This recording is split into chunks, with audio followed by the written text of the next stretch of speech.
ano era 1812 e Napoleão Bonaparte via seu exército devastado em frente à fracassada tentativa de invadir o extenso Império Russo. O motivo do fracasso? Bem, a estratégia russa de terra arrasada, que consistia em queimar as cidades no caminho da marcha do exército francês para deixá-lo sem qualquer suprimento ou abrigo, foi fatal ao exército de Napoleão. Porém, existe um pequeno detalhe escondido dentro das roupas dos soldados franceses, que na mínima e improvável chance pode ter mudado o rumo de toda a Europa. Os botões de estanho, que devido a uma reação química com o rigoroso frio das terras russas se esfarearam e, consequentemente, não deixou os soldados franceses adequadamente agasalhados, resultando em um possível fator de derrota de Napoleão Bonaparte, que alivia o começo da sua queda como mandante na Europa.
Reza a lenda que por volta de 2640 a.C., a princesa chinesa Xin Linjin descobriu que, após um casulo de inseto ter caído no seu chá, podia retirar deste mesmo casulo um delicado tipo de fio nunca antes visto.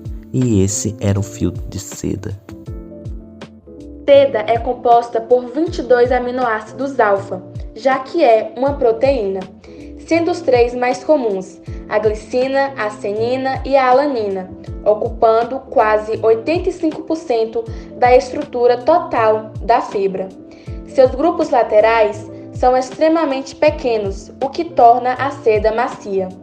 Como o algodão, a seda é considerada um polímero, que é uma macromolécula feita de várias unidades repetidas, mas diferentemente do algodão, na seda essas unidades variam um pouco. Uma cadeia de polímero de seda tem um segmento em zigue-zague e uma estrutura de folha prisada, com seus grupos laterais se alternando em cada lado. Existem também alguns aminoácidos na seda em que seus grupos laterais se ligam quimicamente fácil a corantes, tornando a seda um tecido com cor vívida e intensa.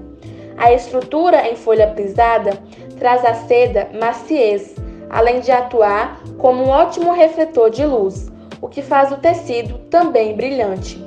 Todos esses atributos fazem a seda uma das proteínas mais espetaculares em todo o planeta.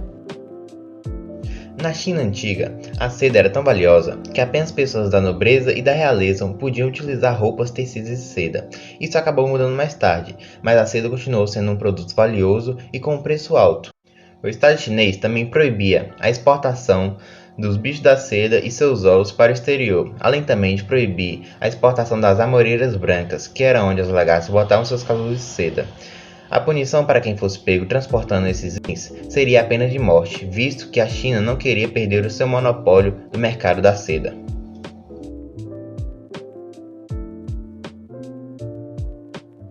Sido tão magnífico, a seda é também muito valorizada e, consequentemente, um material caro.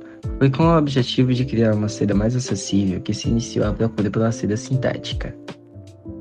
Por mais simples que seja a seda, sendo composta somente por uma repetição de unidades bastante parecidas, reproduzir a união das unidades de uma forma aleatória e não aleatória é extremamente complexo para os químicos. O mais próximo que podia se criar da forma sintética é apenas um único filamento de seda, que para isso precisaria de um processo tão complexo e rigoroso que lhe tornaria, ironicamente, muito mais caro do que a própria seda natural. No final dos anos 1870, um conde francês chamado Hilaire Chardonnay descobriu que, durante fazer algumas fotografias, uma solução de colóide, um material de nitrocelulose usado para revestir chapas fotográficas, havia sido derramada acidentalmente e se transformado numa massa pegajosa em que era possível se retirar vários fios longos semelhantes à seda. Logo em seguida, Chardonnay se lembrou de uma antiga viagem onde procurava investigar uma doença misteriosa que afetava o bicho da seda.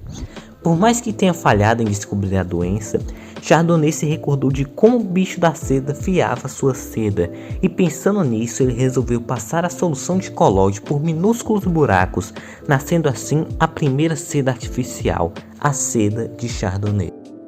A seda de Chardonnay, por mais semelhanças que tivesse à seda natural, não era perfeita. Por mais de ser macia e lustrosa, ela tinha um defeito perigoso.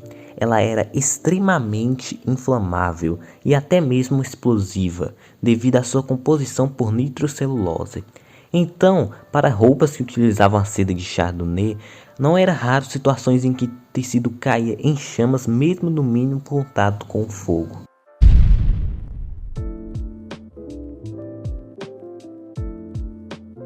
Por mais que Chardonnay tenha falhado em elaborar um tecido semelhante à seda e seguro ao mesmo tempo, Charles Cross e Edward Bevan, ambos ingleses, desenvolveram um novo método para produzir a seda artificial, nascendo assim a viscose, que era chamada assim por sua alta viscosidade.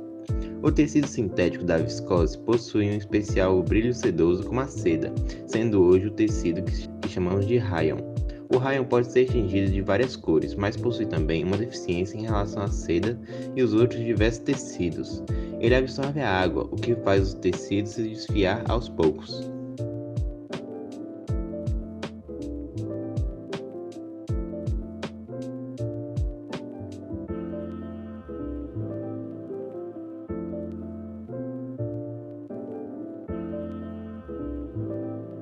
No final da década de 1920, a DuPont Fiber Silk Company, uma empresa americana concentrada na pesquisa química e desenvolvimento de materiais a partir da mesma química, contratou também o americano e funcionário da Universidade de Harvard, Wallace Carothers, com um orçamento quase ilimitado para o desenvolvimento de diversas pesquisas independentes. Carothers decidiu trabalhar com polímeros e em 4 anos, ele e seus colegas conseguiram desenvolver o nylon. Depois do desenvolvimento de diversos polímeros e estudos de suas propriedades, logo ficou conhecido como o nylon de Carothers, também conhecido como nylon 76. O nylon é uma ligação polimiada, ou seja, assim como a seda, suas unidades polímeras se unem por ligações amidas. Porém, enquanto a seda possui uma extremidade ácida e uma amina em cada uma das suas unidades de aminoácidos individuais, o nylon de Carothers é composto por 2 unidades monômeras diferentes, onde uma possuía 2 grupos ácidos e outra com 2 grupos de amina. O nylon foi usado comercialmente pela primeira vez para fazer cerdas de escovas de dentes, mas logo começou a ser utilizado para a produção de roupas, e as meias de nylon foram um sucesso total por todo o mundo, de forma que na língua inglesa a palavra nylon foi aderida a sinônimo de meias longas para mulheres, devido à sua resistência, durabilidade e leveza, além de ter propriedades tão desejáveis também presentes na seda, como o fato de não se desfiarem e não enrugar como o algodão e rayon. Além de ser muito mais barato que a seda, o nylon também foi usado para a produção de artigos de guerra, como paraquedas e plásticos de engenharia, sendo o primeiro material forte o suficiente para ser usado no lugar do metal, como vestuário para a prática de esportes de inverno e várias outras funções quase infinitas.